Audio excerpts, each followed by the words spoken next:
Okay, now we're going to do part 2 video of to complete the pre-trip on the in-cab inspection.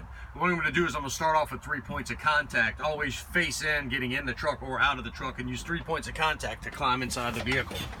From there, I'm going to shut my door.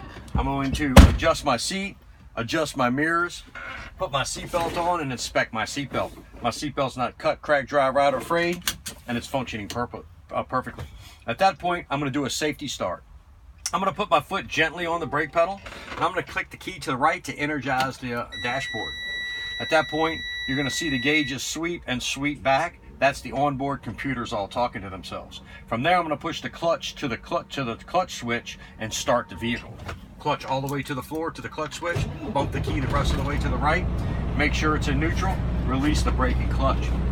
From there, I'm going to start up top and work my way down and back to me. I'm going to start with the windshield. The windshield is not chipped or cracked, it's clean or clear. There's no illegal stickers, and the sticker that is there is current and up to date. My windshield seal is not cut, cracked, dry rot, and I see no signs of condensation, which would indicate a leak.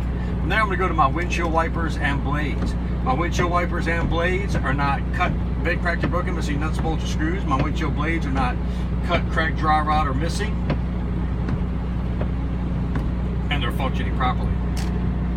Now I'm going to move down to my cluster. My cluster panel is not chipped or cracked, it's clean or clear. I'm going to go to my water temp pressure gauge, and it is building.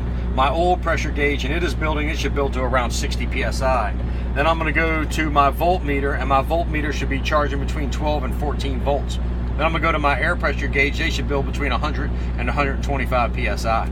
Now I'm going to move to my dash indicator lights. My left turn signal indicator light is working. My right turn signal indicator light is working. Pull the lever forwards, my high beam indicator light is working. Then I'm going to go to my four-ways. My four-way indicator lights are working. From there, I'm going to drop straight down to my clutch pedal. Should be no more than 2 inches of toe play on my clutch pedal. Should be no more than 2 inches of play on a 20-inch wheel. Then I will check my city horn and my highway horn. From there, I'm going to go to my shifter lever. My shifter lever is not bent, cracked, or broken, missing nuts, bolts, or screws. And then I'm going to check it. I'm going to make sure that it is functioning properly, and it is. From there, I'm going to go to my shifter boot. It is not cut, cracked, dry rot, and there's no holes which allow gases to enter my cab. From there, I'm going to go to my heat and defrost. I can simply turn this to heat and defrost, turn this all the way on, turn this to high, give it a few seconds to let the fan cut on. Simply put my hand over by the windshield. My defrost is functioning properly. Underneath, my heat is functioning properly. Then I can turn that off. The final thing I'm going to do is a tug test. I'm going to place my tractor into low gear, and I'm going to release one of my protection valves to check the other one. So I'm going to place my tractor into low gear. Then I'm going to release my tractor valve. I don't want to move the trailer, I just want to feel tension. So I release my tractor safety protection valve. I'm going to let out on the clutch just enough to feel some tension. Right? That's holding properly.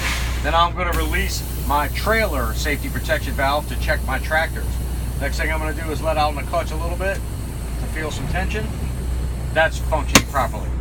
Put my truck back into neutral. Now that completes the inside of the pre-trip. Thank you, y'all. Have a nice day.